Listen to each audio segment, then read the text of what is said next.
ilk növbədə hamıza xoş gəlmişsiniz deyirəm. Ben çok büyük gururlusu kesildirəm ki, xalqımızın hələ gəncləri maddi özgürlük qoşmaq istəyirlər. Herkes şəxsi bizi qurur və maddi özgürlük qoşur. Mən sizə uğurlar arz edirəm. Burada yaşlı iki sınavlarda ona biləm, mən 59 yaşındayım, həkimçiyəm, 35 ildir. Çalışmışam həmişə xəstələrimi təbii vasitə müalicə edeyim və bu BAD əlavə edilmiş müalicəmə yaxşı uğurlar qazandım. Gördüm bu BAD networkla satıldığı üçün networku daha yaxşı öyrəndim.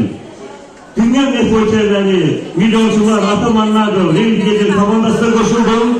Onların seminerlerine iştirak ederdim ve büyük uğurlar kazandım. Menajer, trainer, fizik müdürü oldum. Ve indi Ligo'da neyse koşuldum. Ligo Yaxşı Yaşamak kampanyasıdır. Bu Ligo'da tanış olanda gördüm ki bütün network hakkında malumatım alt üst oldu.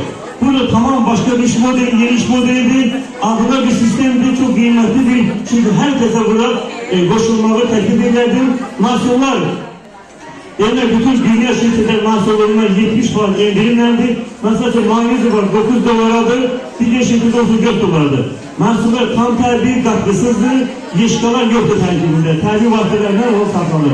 Uğurlar aldım her birinize, burada bizim hanımlardır, adımızı yerden her bir kere inandılar geldiler.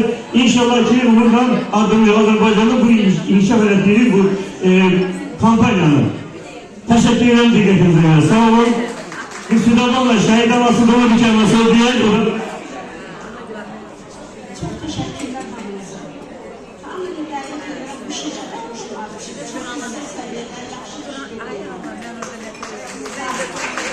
Sağ olun, teşekkür ederim. Sağ olun. Sağ olun. Biz teşekkür ederiz. Buyurun, sağ olun.